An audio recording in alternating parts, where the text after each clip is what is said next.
আসসালামু আলাইকুম রাহমাতুল্লাহি ওয়া বারাকাতুহু। সুপ্রিয় সম্মানিত দর্শক শ্রোতা, আশা করি মহান রব্বুল আলামিনের দয়ায় আপনারা সকলেই ভালো আছেন।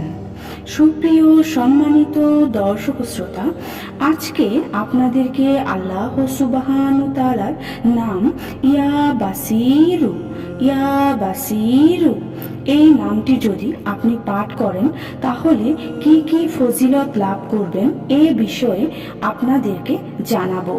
আল্লাহ পাক রব্বুল আলামিন তার নামে ডাকলেই তিনি পছন্দ করেন, তার নামে ডাকার জন্য বলেছেন।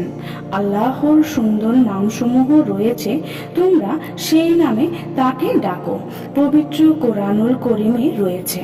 প্রিয় দর্শক, ইয়া বাসিরু এর অর্থ হলো হে প্রদর্শনকারী।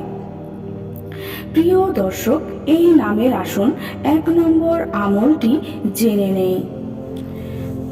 প্রথম যে আমলটি পাওয়া যায় সে আমলটি হলো চক্ষু রোগের কারণে যার চক্ষু হতে পানি পড়তে পড়তে চক্ষু নষ্ট হবার উপক্রম হয়েছে, সে এই এসএম মোবারক প্রত্যহ 11,000 বার করে পাঠ করে ইনশাআল্লাহ অল্প দিনের মধ্যেই পানি পড়া বন্ধ হয়ে যাবে।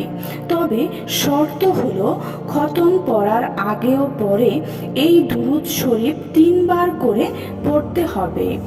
দুরূদ শরীফটি হলো এটা: আল্লাহুম্মা সাল্লি আলা মুহাম্মাদিন সাইয়্যিদিল সাজিদিন ওয়া সাইয়্যিদিল কামিলিন ওয়া আলা আলিহি ওয়া আসহাবিহি আজমাইন। প্রিয় দর্শক, তাহলে চক্ষু রোগের চক্ষু সহজেই দূর হয়ে যাবে এইভাবে আমলটি করলে। প্রিয় দর্শক, এভাবে প্রথম আমলটি করবেন। সুপ্রিয় সম্মানিত দর্শক ও শ্রোতা, দ্বিতীয় যে আমলটি রয়েছে সেটা হচ্ছে প্রত্যহ সূর্যোদয়ের পর কিছুক্ষণ কোরআন তেলাওয়াত করে 100 বার এই এসএম মোবারক পাঠ করে চক্ষুতে ফু দিলে আল্লাহর রহমতে পাঠকের রাতকানা রোগ দূর হয়ে সাংসারিক বুদ্ধি প্রবল হয় এবং আল্লাহ তার দিকে সর্বদা রহমতের দৃষ্টিতে দেখেন। সুবহান আল্লাহ।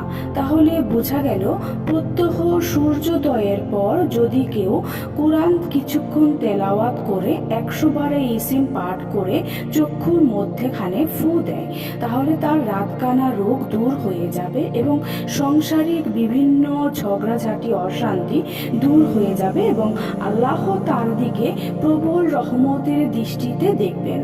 সুবহান আল্লাহ।